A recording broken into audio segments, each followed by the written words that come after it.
Today on the Roundhouse, we are talking to the chief designer of the Great Train Story. All aboard!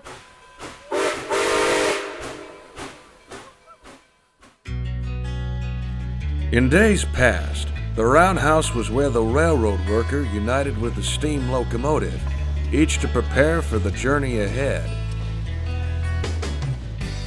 Today, it's where we examine the history, the industry, the machines, the hobby, and the passion behind railroading.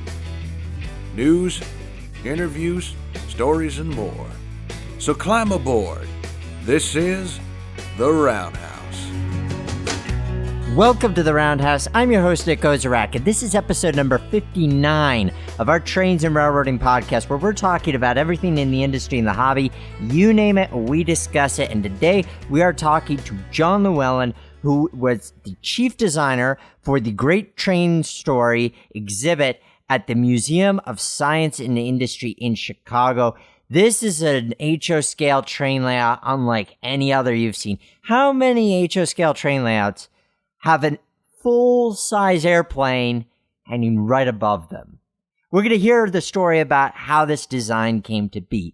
Before we get to that, though, I want to thank you guys so much. In the first week of our Patreon campaign, which is a way of being able to financially grow the show and what we are able to do, you have already passed two of our goals. We are now at over $100 a month, which is fantastic. And just to give a shout out to a couple of people, first to Sean Norris. He is now a boilersmith, meaning that he is receiving access to our photo gallery of images that he can use for any commercial or non-commercial purpose that I've taken. And I also want to thank CJ Griggs, who is now our first engineer. CJ gets everything that Sean is getting, but also after a year of being a supporter, CJ is going to get to join us on the show. Thank you, all of you, for your support. And if you haven't already become a patron of the Roundhouse, head over to patreon.com/the Roundhouse. Even for $1 a month, you're going to start getting cool perks, and every little bit helps to grow the show and helps what we can do. Because we've already passed $100 a month, you guys are going to get a new song parody in the very near future. If you like the Bessemer and Lake Erie music video, this is going to be pretty cool as well. And at $200 a month, we're going to do our first ever live podcast. So every little bit helps, and I thank you guys so much for your support.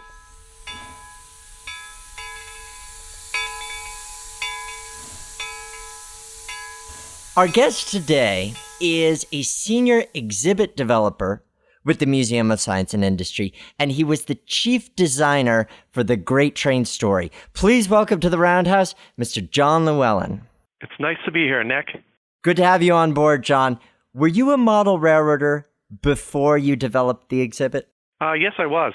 As a kid, I kind of had the typical story of getting a Tyco HO train set for Christmas when I was 6 or 7, something like that. So my brother and I had a lot of fun just operating some HO trains on a very casual kind of dining room table type layout. And then as I grew older, it evolved a little more sophisticated. We built an actual bench work and things like that. I subscribed to Model Railroader and really just drooled over all that Lynn Westcott stuff and Gory and Defeated and all that stuff in the 70s. So that was a big influence. I kind of moved away from the hobby a little bit as I grew up and got more into actual real trains, like just a fascination with the real rail fanning and operations and casual hoboing and stuff like that. But it always kind of stayed in my blood. I did move into N scale a little bit when I got older just because of limited space. I wanted to get a lot of landscape in a small room. A lot of people can identify with that issue. So, you're always working up against the constraints of the space that you have. So I moved to N scale, which I still do. Personally, I have a small N scale layout at home that my son and I like to operate and continue working on. It's never quite done, but it's a fun thing. So in short, yeah, I kind of had a little background in that, but pretty casual. Yes, for most of us, we're working with the constraints of our basement. But for you, you had a very unique opportunity where space wasn't so much an issue. Talk about the development of the Great Train Story exhibit. Well, it's an interesting story because many of your listeners will realize that this is not the first model railroad exhibition to be put on at the Museum of Science and Industry. So back in 1941, we built a great layout. It was called the Museum and Santa Fe Model Railroad, and it was O gauge, actually Q gauge, and Minton Cronkite was the designer and chief on that one. And it was a large rectangular layout that was in the East Court of the museum, and it opened in 1941, and it portrayed roughly a general kind of southwestern or Great Plains to the southwest of the United States. When it originally opened, it had Wichita or Topeka, and then it had some Red Rock Desert type scenes and many industries and towns and interesting topography and things like that. And the Santa Fe sponsored it, and I believe they had a role in its continued upkeep and its updates. So through the years, as dieselization took in, they got rid of the steam trains and made it more relevant to modern day diesel. So all of the industries and buildings serving the steam industry went away too. So it changed with the times. So that was kind of a cool thing. So the first time I ever saw that, I was 9 years old. It was 1978 or something like that. My parents brought me here to MSI. I grew up in the Detroit area, so we came to Chicago on a vacation, and MSI was naturally the first place we went, and it blew me away completely and turned me into a real modeling enthusiast. Anyway, so that was the first time I saw that old layout, and I remember it was really cool then. But over the years, as everybody knows, mechanical, electrical devices have a certain lifespan. So over the years, it got kind of wore out, and the exhibit actually had to be moved.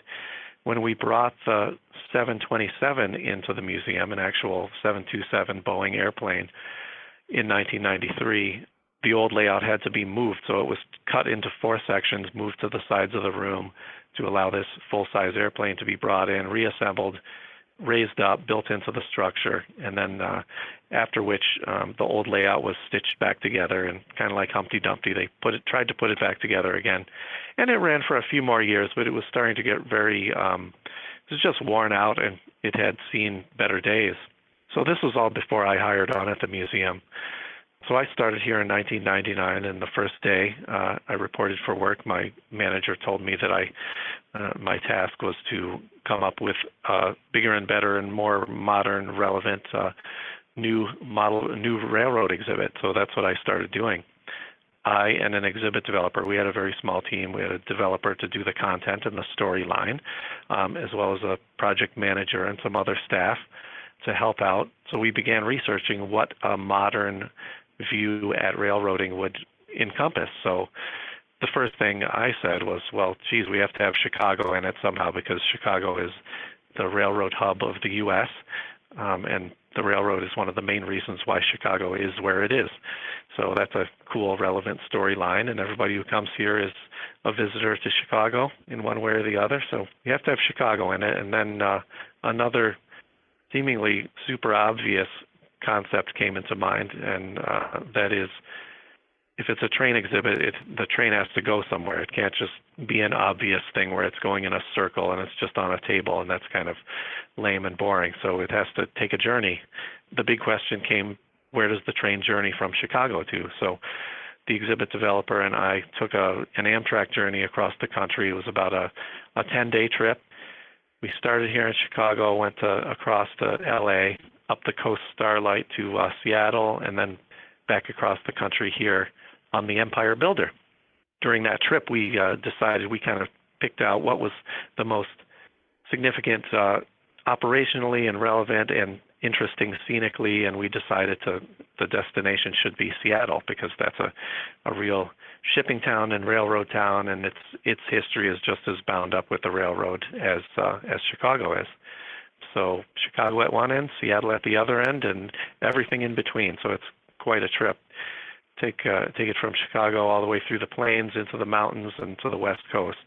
And then along the way, we came up with 4 different main stories that kind of parallel or that the railroad it shows you as you go along. It's passenger transportation, raw materials like coal, farm commodities such as grain, and then the fourth story is intermodal, the global shipping, intermodal containerization story. So those are the four big things that travel on the train today, and that's what you'll see as you watch the trains and read the exhibit panels along the way and look at all the details. So that's kind of the development of it. It took us 2 years to design and construct and install, and since it opened in November of 2002, it's had a number of upgrades in the operation and the details and scenic refreshes and everything like that.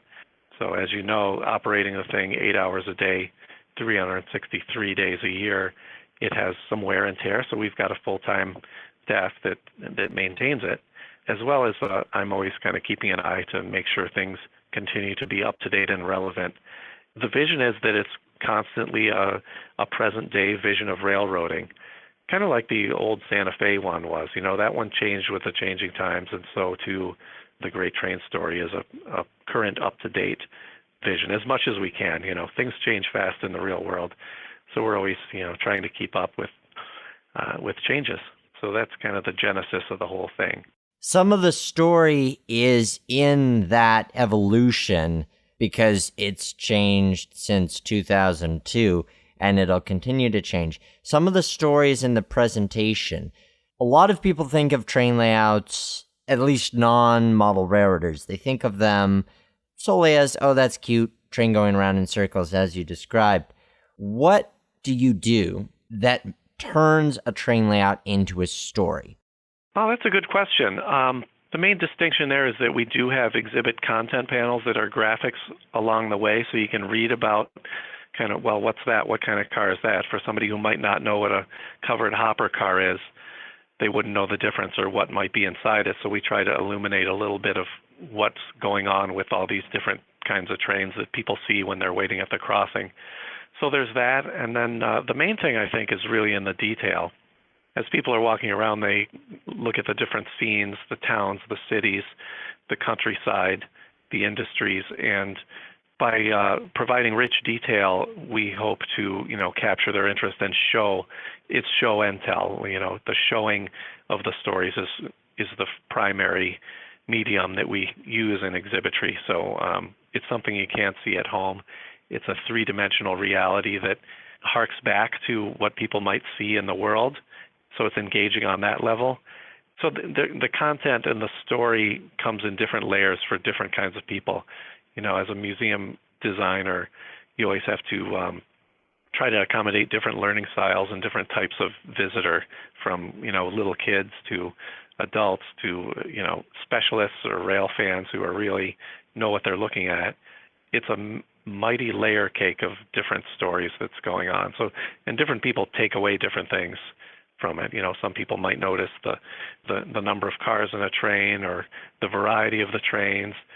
Some people might pay more attention to the scale figures and the vehicles and the structures, the buildings, the architecture, or the landscape on the layout. So it's really kind of an impressionistic thing as well. It's a lot of fun. There's a lot to look at there.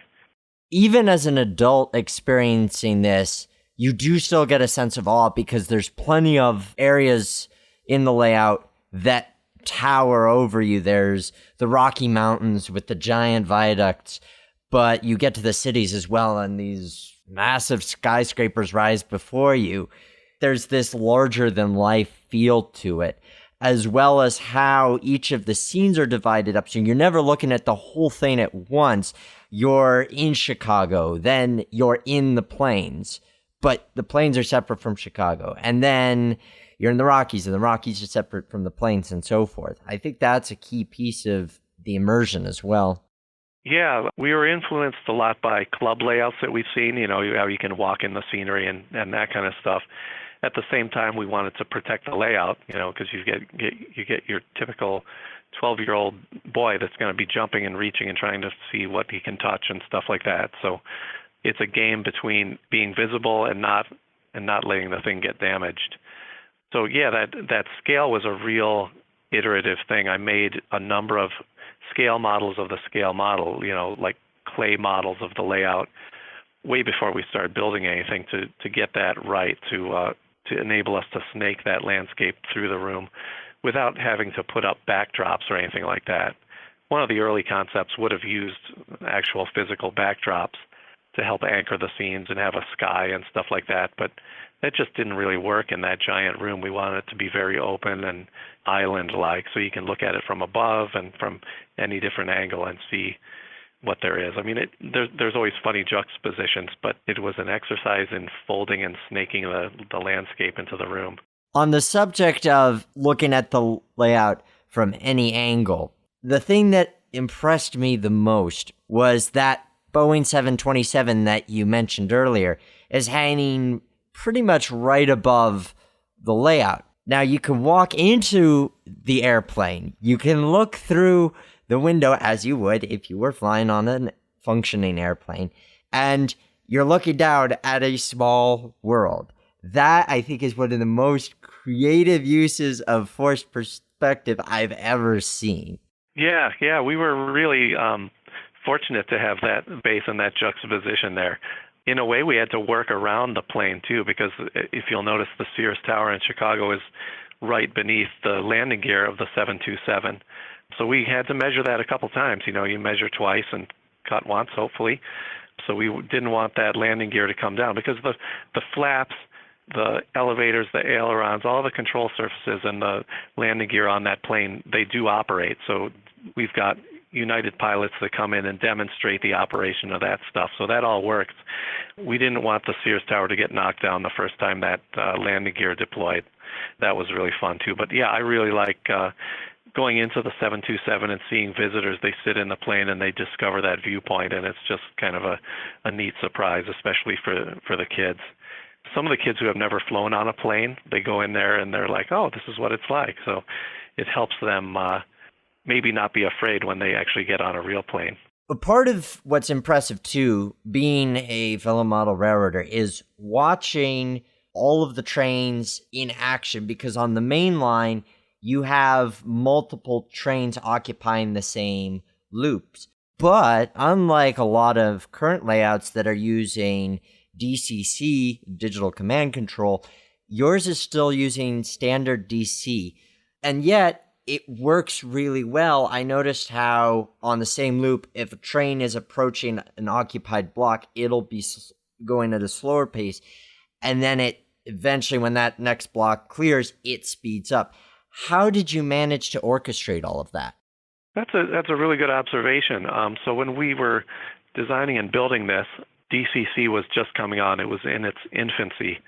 So we really looked into it, as a possibility, and we could have used that. It would have been a choice, but having experience with keeping these exhibits running full-time every day of the year, we've got a full staff of exhibit technicians and electronics guys and gals that keep things running. And their manifesto is just make everything as simple and bulletproof and repairable as possible. So one of the things that happened with the old layout, at some point late in its life, I think it was in the 80s, they put in a computerized control system. It was before DCC, but it was like 286 PCs running a control system. And that thing was nothing but trouble. It didn't work out. It constantly crashed, and they were sort of gun-shy about all that kind of stuff. Not that they're Luddites or anything, but our criteria was we want this thing to be around for 100 years, and 20 years down the road, we don't want to be dealing with out-of-date hardware or software. So we decided to go with a really simple DC block system with relays and current drop signal detection, block detection. So there are different power supplies all the way around the layout, and that's what makes it run. If a part fails, it's still a basic off-the-shelf kind of relay or element that can be just plugged in, rather than saying, whoops, we've got Windows XP, and now things have moved on. We deal with that on a lot of other exhibits, so we're always kind of chasing technology. But on this one, since it has so many moving parts and the elements have to work, people want to see the moving trains all the time. We can't afford for it to crash. So that's why we did it that way. Part of what helped to make this display possible is the partnerships with some of the actual railroad companies like BNSF and TTX to help fund this thing. What do these companies benefit out of the display? Well, it is a mutually beneficial thing. Generally, when we create a new exhibit, we approach our friends in the business community as well as our board. Individuals like to help contribute in any way they can. The railroad companies got on board, per se, really early in this. I mean, BNSF, of course, since that's legacy from the Santa Fe, we've had a relationship with them forever. And then the other companies came on board. We went out and presented the concept and gathered their support to help pay for the thing, because it costs quite a bit of money to build something right the first time, as well as to continue to keep it running every day. Each one of those companies, BNSF, GATX, TTX, the Hub Group, and a couple of family foundations in the area, they all stepped up to help make it possible for us to build this in the first place. And content-wise, every exhibit is different. Usually, if we have a corporate entity helping us out with something, if they're connected to the exhibit content-wise, we'll ask them kind of, hey, how does this work? What does your train yard look like in Seattle, for example? And BNSF accommodated us that way. We toured pretty much every facility they have on the trip, and it was really great to get that close look into their operations. But then basically these companies, they have an understanding, they're going to help us make it possible, but they realize that we're also the experts in presenting an exhibit as an experience that's relevant, that's fun, that makes sense, that's educational to the public. So we'll kind of go to them with questions if we need it, but then they're happy to contribute financially to make it work. And I'll say that all of our donors were super pleased to see with what we came up with, and they come by and visit us all the time, and they bring their friends and bring visitors to show it off and everything. So it's really kind of cool. The Hub Group, which is an intermodal company that's based here in the Chicago area, recently contributed some money to help us do a scenic upgrade, and that was a multi-year effort that started, I think, 3 years ago, where we went and kind of refreshed the areas and revegetated, did a real deep cleaning on the stuff, because as any model railroader knows, the dust never sleeps. So when you've got 1.5 million people coming through the exhibit every year, that dust really never stops. So it was good to do a deep cleaning a couple of years ago, and we kind of keep after it and keep everything nice and spiffy as much as we can. So it's kind of an everyday effort there. Last question I have for you, John. You talk about how the layout will continue to evolve as rail transport in the country continues to evolve and go forward. But part of the creative aspect in your display, too, is all the little details and perhaps the Easter eggs that you hide to have a little bit of fun along the way. What are some of your favorites that you've tucked away? Well, that's a tough question, because it's kind of like asking somebody what their favorite kid is, but I'll take a crack at it. Let me think. One of my favorite new Easter eggs that we put on recently, there's a little river in the prairie. It's basically kind of the Platte River where that would be, but it's a little bit of a more composited version of the country at that part.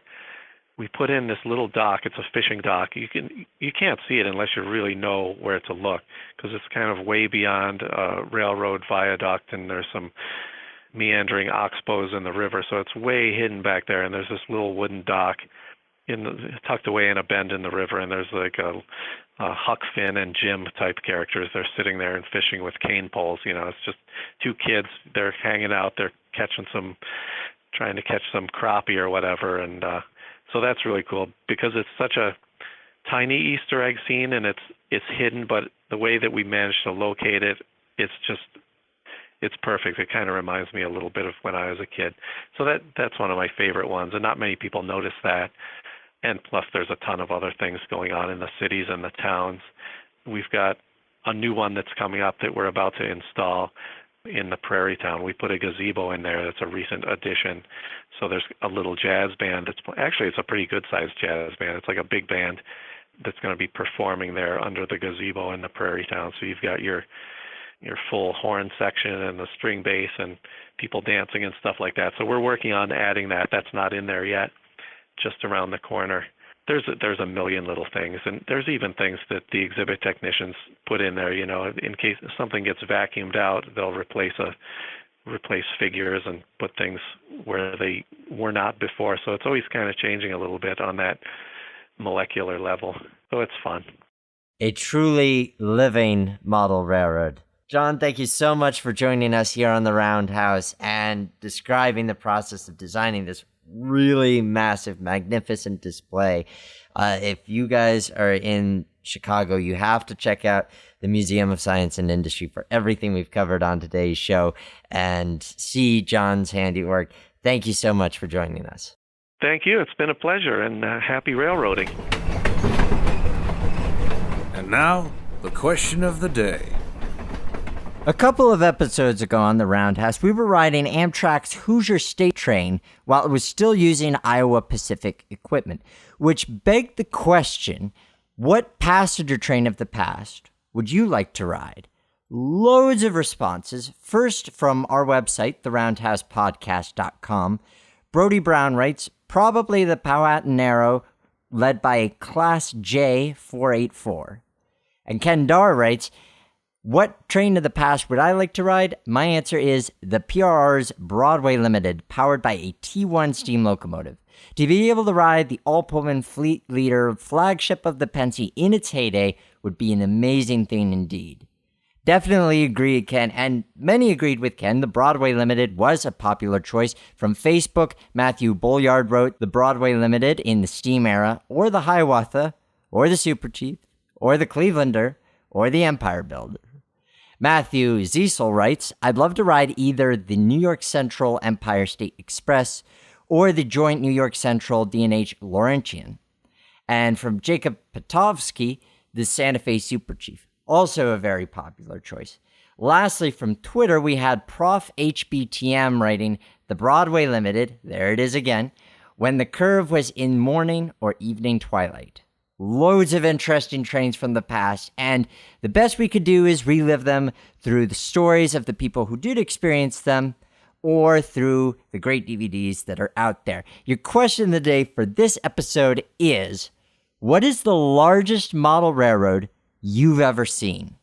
Let me know on the roundhousepodcast.com, links to social media there, and don't forget, guys, to support our Patreon. We have already passed 100, but now we get to go on to bigger and better things. 200, our first live podcast. Looking forward to that when we hit that threshold. Thank you so much for your support. And remember that the Roundhouse is our house.